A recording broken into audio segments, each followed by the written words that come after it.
Superfast news, जनसामान्यांचा आवाज। शेवगाव शहरात car बर्निंगचा थरार पाहावयास मिळाला। श्री संत एकनाथ आयुर्वेद रुग्णालयाच्या समोर ही घटना घडली।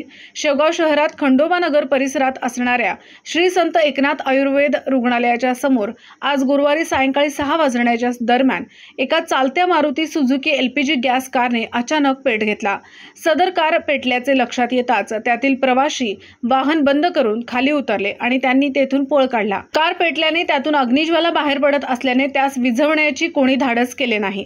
शेवटी रुग्णालयातील सुरक्षा रक्षकांनी तेथे असणाऱ्या पाण्याच्या सहाय्याने ही आग विझवली, मात्र तोपर्यंत कार पूर्ण जळाली होती।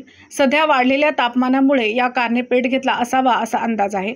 दरम्यान शहरात अग्निशामक वाहन नसल्याने छोट्या मोठ्या आगीत नुकसान होत आहे। ताजी खबरे सुपरफास्ट न्यूज शेवगाव। जनसामान्यांचा आवाज, ताजी खबरे सुपरफास्ट न्यूज। आजच आमच्या चॅनलला YouTube वर सबस्क्राइब करा आणि बेल आयकॉन प्रेस करा।